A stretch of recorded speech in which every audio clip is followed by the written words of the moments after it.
प्रधानमन्त्री पुष्पकमल दाहाल प्रचण्डले संघीय संसदबाट सोमबार पुनः विश्वासको मत लिए। पुस 10 मा नियुक्त भएका प्रधानमन्त्री प्रचण्डले यसअघि पुस 26 मा विश्वासको मत पाएका थिए। त्यो समयमा प्रचण्डसँग संसदको दोस्रो ठूलो दल नेकपा एमाले सहित 7 वटा पार्टीहरूको समर्थन थियो।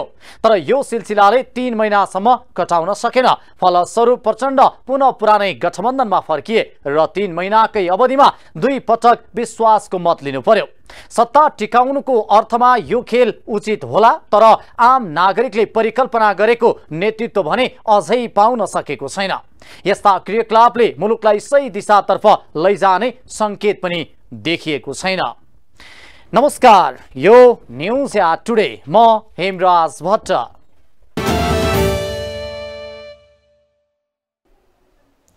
प्रधानमन्त्री पुष्पकमल दाहाल प्रचण्ड मन्त्री परिषदको तयारीमा जुटेका छन्। 3 महिनाको अवधिमा 2 पटक विश्वासको मत लिएका प्रचण्डले पुनः मन्त्री परिषद विस्तार गर्ने तयारी गरिरहेका हुन्। एमाले, रासपा र राप्रपाका मन्त्रीहरू फिर्ता भएपछि यति बेला 16 वटा मन्त्रालय रिक्त नै रहेका छन्।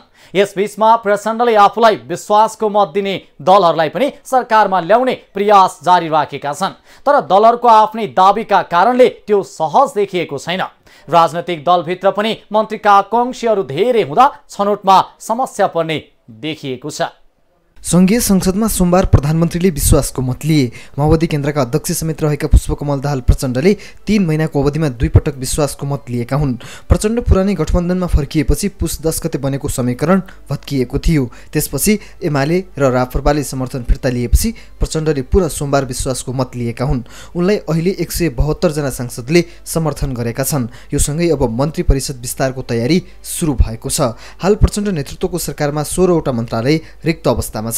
अब सरकारमा जानका लागि विशेष गरी 6 वटा राजनीतिक दलहरू पूर्ण रूपमा सक्रिय भएका छन्। माओवादी र जनमत पार्टी अहिले सरकारमै छन्। बाँकी नेपाली कांग्रेस, एकीकृत समाजवादी, राष्ट्रिय स्वतन्त्र पार्टी, लोसपा, जसपा र नागरिक उन्मुक्ति मन्त्री छान्नमा व्यस्त छन्। संसदबाट दोस्रो पटक विश्वासको मत लिए लगत्तै प्रधानमन्त्री पुष्पकमल दाहाल प्रचण्डले मन्त्री परिषद विस्तारको गृह कार्य थालेका छन्। सांसद सिट संख्याका आधारमा मन्त्रालय बाँडफाँड गर्ने प्रारम्भिक प्रस्ताव उनले शीर्ष नेतामाझ राखिसकेका छन्। कांग्रेस र राष्ट्रिय स्वतन्त्र पार्टी लगायतका दलले सिट संख्याको अनुपातभन्दा धेरै दाबी गरेकाले भागभण्डामा सकस भइरहेको नेताहरूले बताएका छन्। मन्त्री परिषद विस्तारबारे गठबन्धन दलका शीर्ष नेताबीच अनौपचारिक छलफल भइरहेको छ। प्रधानमन्त्री दाहालले कांग्रेसले 7-8, माओवादीले 4-5, राष्ट्रिय स्वतन्त्र पार्टीले 3-4, जनता समाजवादी पार्टी र एकीकृत समाजवादीले 2-2, नागरिक उन्मुक्ति, जनमत र लोकतान्त्रिक समाजवादी पार्टीले 1-1 र स्वतन्त्र रूपमा जितेका सांसद प्रभु शाह र अमरेश कुमार सिंह मध्ये 1 जनाले मन्त्री पाउने प्रारम्भिक अवस्था अघि सारेका छन्। कसले कुन मन्त्रालय लिने भन्ने विषय पनि पेचिलो हुने देखिएको छ। एकीकृत समाजवादीले गृह मन्त्रालयमा दाबी गरेको छ। माओवादीले अर्थ र गृह मध्ये एउटा नछाड्ने मनस्थिति बनाएको छ। कांग्रेसले अर्थ मन्त्रालय पाउने सम्भावना रहेको नेताहरू बताउँछन्। रासोपा अहिले नभए उपनिर्वाचनपछि सरकारमा जाने तयारीमा छ। उपप्रधानमन्त्रीका आकांक्षी पनि धेरै देखिएका छन्। विश्वासको मत दिएका सबै दललाई मन्त्री परिषदमा समेट्ने तयारी भइरहेको छ। प्रधानमन्त्री दाहाललाई माओवादीका साथै कांग्रेस, राष्ट्रिय स्वतन्त्र पार्टी, जसपा, एकीकृत समाजवादी पार्टी, जनमत पार्टी, नागरिक उन्मुक्ति पार्टी, लोसपा, राष्ट्रिय जनमोर्चा, आम जनता पार्टी र स्वतन्त्र सांसद सिंहले विश्वासको मत दिएका छन्। चित्त बुझ्दो मन्त्रालय पाए सबै पार्टीहरू सरकारमा जाने तयारीमा छन्। यसकारण पनि सबै दलहरूलाई मन्त्री छनौट गर्न समस्या हुने देखिएको छ। पार्टीका शीर्ष नेताहरूले यसको सामना गर्नुपर्ने देखिन्छ। अहिले मन्त्रीका आकांक्षीहरू साना तथा ठूला दलका शीर्ष नेताहरूसँग भेटघाट तीव्र पारिरहेका छन्। तत्कालीन गठबन्धन पुस 10 मा टुटेपछि सन्नटा छाएको देउबा निवासमा अचेल बिहानैदेखि मन्त्रीका आकांक्षी र उनीहरूको लबिङमा रहेका नेता कार्यकर्ताहरूको भिड लाग्ने गरेको छ। राष्ट्रपति उपराष्ट्रपतिको निर्वाचन, प्रधानमन्त्रीलाई विश्वासको मतको प्रक्रिया टुङ्गिएकाले केही दिनभित्रै मन्त्री परिषद विस्तार गर्ने तयारीमा गठबन्धन दलहरू रहेका छन्। कांग्रेस पनि 3 महिनापछि सत्तामा फर्किँदैछ। गठबन्धन दलहरू बीच भागभण्डा गर्दा थोरै मन्त्रालय पर्ने तर आकांक्षी धेरै रहेकाले कांग्रेस सभापति देउवालाई मन्त्री छान्न सकस परिरहेको छ। अन्य पार्टीभित्र पनि मन्त्रीका आकांक्षीहरू धेरै छन्। विशेष गरी जसपा, लोसपा र नागरिक उन्मुक्तिभित्र मन्त्रीका आकांक्षीहरू आफ्ना नेताहरूलाई गुहारी रहेका छन्। यी दलका शीर्ष नेताहरू भने अर्थपूर्ण जिम्मेवारी माग्नका लागि गठबन्धन दलका नेताहरूसँग भेटघाट तीव्र पारिरहेका छन्। आकांक्षी नै बढी भएका कारण मन्त्री छनौट गर्न प्राय सबै पार्टीलाई मुस्किल हुने देखिएको छ। तर लामो समयसम्म मन्त्री परिषद विस्तार नहुँदा दैनिक कामकाजमा भने समस्या हुने गरेको छ। कानुनमा झुटो विवरण पेश गरेर राहदानी बनाउन नपाइने र त्यसो गरेमा फौजदारी कसुर हुने उल्लेख गरिएको छ। रवि लामिछानेले अमेरिकी पासपोर्ट हुँदाहुँदै नेपाली राहदानी पनि बनाए। दुई देशको नागरिकता र राहदानी सँगै प्रयोग गरेका कारण उनलाई पनि यो कानुन आकर्षित हुन्छ भन्ने धेरैको आकलन नथियो। तर रवि लामिछाने विरुद्ध राहदानी दुरुपयोगमा मुद्दा नचलाउने निर्णय गरिएको छ। एकाएक रविले सफाई नै पाए, अर्थात् जनमानसमा भने रविले जनताको मतको दुरुपयोग गरेको पनि चर्चा हुन थालेको छ। महान्यायाधिवक्ता दिनमणि पोखरेलले राष्ट्रिय स्वतन्त्र पार्टीका सभापति रवि लामिछाने विरुद्ध राहदानी दुरुपयोगमा मुद्दा नचलाउने निर्णय गरेका छन्। जिल्ला सरकारी वकिल कार्यालय काठमाडौँ र उच्च सरकारी वकिल कार्यालयको निर्णयमा टेक्दै उनले सोमबार यस्तो निर्णय गरेका हुन्। पोखरेलले संविधानको धारा 158 को उपधारा 2 मा कुनै अदालत वा न्यायिक निकाय वा अधिकारी समक्ष नेपाल सरकारका तर्फबाट मुद्दा नचलाउने वा चलाउने भन्ने कुराको अन्तिम निर्णय गर्ने अधिकार महान्यायाधिवक्तालाई हुने व्यवस्थामा टेकेर लामिछाने विरुद्ध राहदानी दुरुपयोगको मुद्दा नचल्ने निर्णय लिएका हुन्। जिल्ला सरकारी वकिलको कार्यालय काठमाडौँ र उच्च सरकारी वकिलको कार्यालय पाटनले लामिछाने विरुद्ध अमेरिकी नागरिक छँदा निष्क्रिय नेपाली नागरिकता प्रयोग गरेर राहदानी निकालेको विषयमा मुद्दा नचलाउने राय सहितको प्रतिवेदन आइतबार महान्यायाधिवक्ता कार्यालय पठाएको थियो। यसअघि प्रहरीले छानबिन सकेर लामिछाने विरुद्ध मुद्दा चलाउनु नपर्ने राय सहितको प्रतिवेदन फागुन 28 गते जिल्ला सरकारी वकिलको कार्यालय बुझाएको थियो। त्यही प्रतिवेदनलाई आधार बनाएर लामिछानेलाई उन्मुक्ति दिने तारतम्य सरकारले मिलाएको देखिन्छ। लामिछानेलाई राहदानी प्रकरणमा कारबाही गर्न नपर्ने सिफारिस र निर्णय गर्न प्रहरी सरकारी वकिलको कार्यालय मात्र होइन, प्रधानमन्त्रीले नियुक्त गर्ने महान्यायाधिवक्तासम्म लागि परेपछि राष्ट्रिय स्वतन्त्र पार्टी र सरकार बीचको साँठगाँठमा यो प्रकरण फासफुस पार्न लागिएको देखिन्छ। सरकार बाहिर बसेको राष्ट्रिय स्वतन्त्र पार्टीले राष्ट्रपति निर्वाचनका बेला सत्ता गठबन्धनका उम्मेद्वार रामचन्द्र पौडेललाई मत दिएको थियो भने सोमबार प्रधानमन्त्री पुष्पकमल दाहाल प्रचण्डलाई पनि विश्वासको मत दियो। धेरैले रविले जनताको मतबाट पाएको शक्तिलाई निहित स्वार्थका लागि प्रयोग गरेको भन्दै आलोचना पनि गरेका छन्। काठमाडौँ जिल्ला सरकारी वकिलको कार्यालयले लामिछानेले आफू अमेरिकी नागरिक छँदा बनाएको नेपाली राहदानी दुरुपयोग नगरेको, उक्त राहदानी अध्यागमन विभागबाट रद्द भइसकेको, अमेरिकी नागरिक हुनु अघि उनी वंशजका आधारमा नेपाली नागरिक रहेको र अहिले नागरिकता पुनः प्राप्ति गरिसकेको भन्दै मुद्दा नचलाउने निर्णय गरेको हो।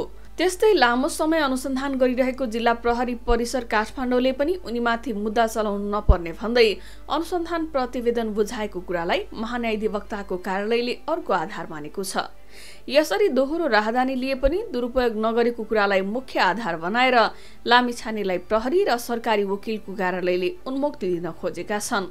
जबकि कानुनमा भने झुटा विवरण पेश गरेर राहदानी बनाउन नपाइने, त्यसो गरे फौजदारी कसुर हुने उल्लेख रहेको छ।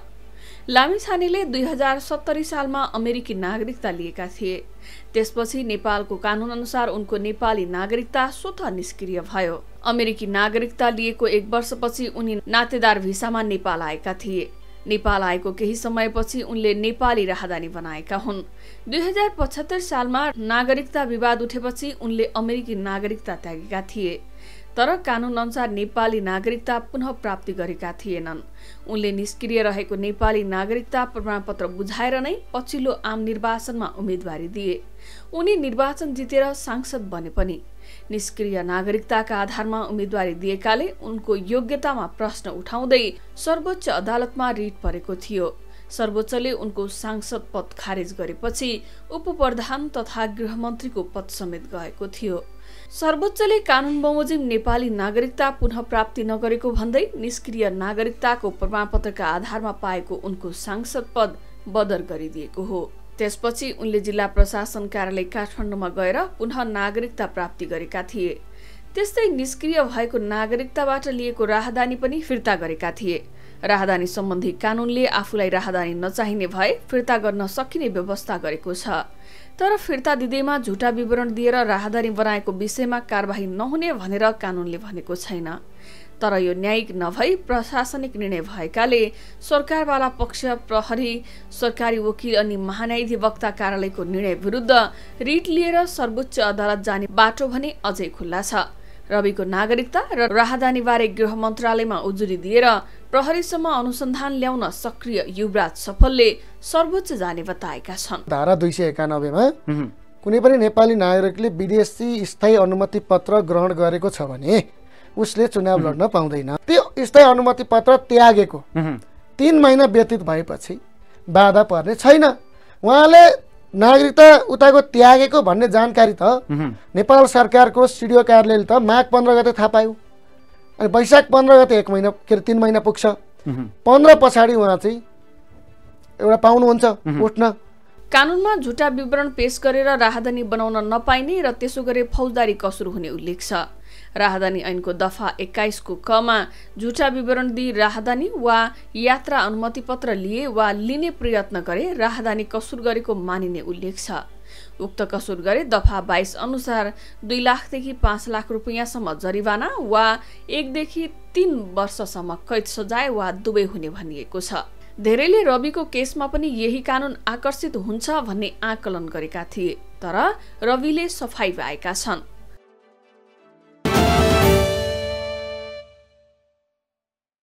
देशमा एउटा गतिलो रङ्गशाला नहुँदा खेलाडीदेखि आम दर्शकहरूले दुःख पाइरहेका बेला सरकारले चितवनमा अलपत्र परेको रङ्गशालालाई अगाडि बढाउनु पर्ने आवाज संसदमा उठेको छ। पछिल्लो समय त्रिवीको खेल मैदानलाई लिएर अन्तर्राष्ट्रिय स्तरमै मजाकको विषय बनेकाले यसमा सरकार गम्भीर बन्न सांसदहरूले माग गरेका छन्। प्रतिनिधि सभाका सदस्य रघुजी पन्तले धुर्मु सुन्तलीले चितवनमा बनाउन सुरु गरेको क्रिकेट रङ्गशाला सरकारले बाँकी रकम तिरेर आफै बनाउनु पर्ने आवाज उठाएका छन्। एक दिवसीय विश्वकप छनौटका लागि बिहिबार कीर्तिपुर मैदानमा सम्पन्न नेपाल र युएई बीचको खेलमा जति खेलाडी र खेलको चर्चा भयो त्यो भन्दा बढी क्रिकेट रङ्गशालाको विषय उठ्यो। खेल सुरु हुनु पूर्व नै रङ्गशाला भरिभराउ भइसकेको थियो। कीर्तिपुर खेल मैदानमा गति र प्याराफिट नहुँदा खेल हेर्न पुगेका हजारौं दर्शकहरूले भित्र जान पाएनन्। भित्र जान नपाएपछि उनीहरू मध्ये केहीले बाहिरै पर्खालमा झुन्डिएर त केहीले आसपासका रुखमा चढेर खेल हेरे, जुन विषयले नेपालमा मात्रै नभएर बाह्य देशमा पनि निकै चर्चा पायो। उक्त खेल हेर्नका लागि आम सर्वसाधारण मात्रै नभएर प्रधानमन्त्री पुष्पकमल दाहाल प्रचण्डसँगै अन्य उच्च पदस्थ व्यक्तिहरू पनि पुगेका थिए। युएई विरुद्ध रोमाञ्चक जित निकाल्दै नेपाल विश्वकप छनौटमा पुगेपछि निकै हर्षित देखिएका दर्शकहरू देशमा एउटा गतिलो क्रिकेट रङ्गशाला नभएर जोखिम मोलेर भए पनि रुखमा चढेर खेल हेर्नु परेको भन्दै आक्रोशित बनेका थिए। भिभिआइपी कक्षमा बसेर खेल हेरिरहेका प्रधानमन्त्री प्रचण्डदेखि अन्य राजनीतिक दलका नेताहरूलाई इंकित गर्दै दर्शकहरूले गतिलो अन्तर्राष्ट्रिय क्रिकेट रङ्गशाला चाहियो भन्दै केही समय त नारा नै लगाए। आम दर्शकको भावनालाई नजिकैबाट बुझ्ने मौका पाएका प्रधानमन्त्री प्रचण्डले खेल जितेपछि दोस्रो दिन खेलाडी र प्रशिक्षकलाई बालुवाटारमा बोलाएर प्रत्येक खेलाडीलाई जनहित 3 लाखले सम्मान गर्दै चितवनमा अलपत्र अवस्थामा रहेको अन्तर्राष्ट्रिय क्रिकेट रङ्गशालाको काम अघि बढाउनेमा सरकारको ध्यान जाने बताए। प्रधानमन्त्रीसँगै त्रिवी क्रिकेट मैदानमा पुगेकी चितवनको भरतपुर महानगरपालिका प्रमुख रेणु दाहालले अब अन्तर्राष्ट्रिय क्रिकेट रङ्गशालाको काम अगाडि बढ्ने बताएकी थिइन्। उनले सामाजिक सञ्जालमा रङ्गशालाको काम अब अगाडि बढ्ने संकेत गर्दै केही दिनमा नै खुसीको खबर आउने कुरा उल्लेख गरेकी छिन्। तर उनी पहिलो पटक महानगरपालिका प्रमुख हुँदादेखि बोलेको बाचा दोस्रो पटक निर्वाचित हुँदासम्म केही गर्न नसकेको भन्दै उनी प्रति धेरैले कटाक्ष गरेका छन्। तर यसपटक आफ्नै बुबा प्रधानमन्त्री रहेका बेला सो रङ्गशालाको काम अगाडि बढाउनका लागि उनले गृह कार्य अगाडि बढाएकी छिन्। देशमा एउटा गतिलो रङ्गशाला नहुँदा खेलाडीदेखि आम दर्शकहरूले दुःख पाइरहेका बेला सरकारले चितवनमा अलपत्र परेको रङ्गशालालाई अगाडि बढाउनु पर्ने आवाज संसदमा पनि सांसदहरूले उठाएका छन्। पछिल्लो समय त्रिवीको खेल मैदानलाई लिएर अन्तर्राष्ट्रिय स्तरमै मजाकको विषय बनेकाले यसमा सरकार गम्भीर बन्न सांसदहरूले माग गरेका छन्। प्रतिनिधि सभा सदस्य रघुजी पन्तले धुर्मु सुन्तलीले चितवनमा बनाउन सुरु गरेको क्रिकेट रङ्गशाला सरकारले बाँकी रकम तिरेर आफै बनाउनु पर्ने बताएका छन्। साथै उनले मूलपानीको रङ्गशाला पनि बनाउनु पर्ने आवाज उठाएका छन्। म नेपालको राष्ट्रिय क्रिकेट टोलीलाई बधाई भन्न चाहन्छु। सरकारले विजेता टोलीलाई 1-2 लाख रुपियाँको पुरस्कार घोषणा गरेर मात्र काम चल्दैन। त्यो चितवनको धुर्मु सुन्तलीले बनाएको स्टेडियम त्यत्तिकै थन्केर बसेको छ व्यवहारिसी भएर। त्यसलाई सरकारले तुरुन्त लिनु पर्यो र त्यसको तिर्नुपर्ने पैसाहरू तिरेर त्यो निर्माण सुरु गर्नु पर्यो। त्रिभुवन विश्वविद्यालयसँग समझदारी गरेर कीर्तिपुरको स्टेडियमलाई विस्तार गर्नु पर्यो र मूलबानीको स्टेडियम बनाउनु पर्यो। खेलाडीहरूसँग अपेक्षा गर्ने, खेलाडीहरूले यसो जितेको बेला 1-2 लाख पुरस्कार घोषणा गर्ने, अघि पछि कानमा तेल हालेर बस्ने र खेलाडीलाई चाहिने खेलाडी जन्माउने मुख्य कुरा भनेको स्टेडियमहरू, आधारभूत संरचनाहरू। महिला टोलीले सार्कबाट जितेर आयो, उनीहरूले माग गरेका थियो महिला टोलीले हाम्रो लागि एउटा, महिलाहरूको लागि एउटा भलिबल स्टेडियम बनाइदियो भनेर। त्यसमा सरकारको तातो लागेको छैन। धुर्मु सुन्तली फाउन्डेसनले चितवनको भरतपुर महानगरपालिका 15 मा निर्माण सुरु गरेको गौतम बुद्ध अन्तर्राष्ट्रिय क्रिकेट रङ्गशालाको काम अहिले अलपत्र छ। रङ्गशाला निर्माणका क्रममा रकम अभाव भएको भन्दै काम छोडेपछि झण्डै 2 वर्षदेखि रङ्गशाला अलपत्र अवस्थामा रहेको छ। फाउन्डेसनले विभिन्न व्यक्ति र संस्थालाई 18 करोड 41 लाख रुपैयाँ भुक्तान गर्न बाँकी रहेको जनाएको छ। भुक्तानी रकम तिर्ने विषयमा समस्या भएकाले काम रोकिएको हो। यो रङ्गशाला यहाँ निर्माणका लागि पहल कदमी गर्ने तत्कालीन चितवन क्षेत्र नम्बर 3 का सांसद समेत रहनु भएका पुष्पकमल दाहाल प्रचण्ड अहिले देशको कार्यकारी प्रमुख छन्। तर अहिले संघीय सरकार र स्थानीय सरकारले यसतर्फ ध्यान दिँदै यसलाई चाँडै टुङ्गोमा पुर्याउने तयारी गरिरहेका छन्। स्थानीय सरकार भरतपुर महानगरपालिकाले संघीय सरकारसँग पहल गरेर तिर्नुपर्ने रकम मन्त्री परिषदबाट निर्णय गरी भुक्तान गराएर कामलाई अघि बढाउन लागि हो। भरतपुर महानगरपालिकाकी मेयर रेणु दाहालले भुक्तान दिनुपर्नेलाई सरकारी तौरबाट रकम निकासा गरी भुक्तानी गरेर नयाँ प्रक्रियाबाट रङ्गशालाको काम गर्न लागि बताएकी छिन्। तिर्नुपर्ने भुक्तानीको टुङ्गो लागेसँगै सकेसम्म यसै आर्थिक वर्षदेखि बहुवर्षीय योजना भित्र पारेर काम सुरु हुने मेयर दाहालको भनाइ छ। भरतपुर महानगरपालिकाले रङ्गशाला निर्माणका लागि त्रिभुवन विश्वविद्यालयका नाममा लाल पूर्जा रहेर कृषि तथा वन विज्ञान विश्वविद्यालयले भोग चलन गरेको 20 बिघा 6 कट्ठा जग्गा उपलब्ध गराएको थियो। निर्माणको समयमा फाउन्डेसनले भुक्तान गर्नुपर्ने बाँकी रकम कहाँबाट तिर्ने भन्ने स्पष्ट कानुनी व्यवस्था नभएका कारण समस्या आएको हो। विक्रम सम्वत 2075 माघ 16 गते महानगरपालिका र फाउन्डेसन बीच भएको सहमति अनुसार निर्माण सम्पन्न गरेर वा स्रोत जुट्न नसके तत्काल हस्तान्तरण गर्ने उल्लेख भएको छ। फाउन्डेसनले निर्माणको 35% काम सम्पन्न भएको महानगरपालिकालाई हस्तान्तरण गर्दा जनाएको थियो। फाउन्डेसनका अध्यक्ष सीताराम कटेलका अनुसार निर्माणका क्रममा 57 करोड 92 लाख रुपैयाँ खर्च भएको छ। त्यसमध्ये नगद र जिन्सी गरी 39 करोड 80 लाख रुपैयाँ उठेको कटेल बताउँछन्। रकम तिर्न नसकेपछि विक्रम सम्वत 2077 साउनदेखि रङ्गशाला निर्माणको काम रोकिएको हो। कुल 30,000 दर्शक क्षमताको रङ्गशालाको प्याराफिटमा 3,000 दर्शक बन्ने प्याराफिटको पहिलो चरणको काम सकिएको छ। प्याराफिटका लागि 286 पिलर उभ्याइएको छ। अहिले सो पिलरमा रहेका रडहरूमा खिया लाग्नुका साथै मैदान वरपर झारपात मात्रै रहेको छ। निर्माणका क्रममा सार्वजनिक खरिद ऐन अनुसार काम नभएका कारण सरकारी निकायले भुक्तानी गर्नुपर्ने रकमको जिम्मा लिन कठिन भएकै कारण धेरै समय लागेको हो। महानगरपालिकाले सहमति विपरीत फाउन्डेसनले भुक्तानी तिर्नुपर्ने अवस्थामा हस्तान्तरण गरेको भन्दै विमति जनाउँदै आएको छ।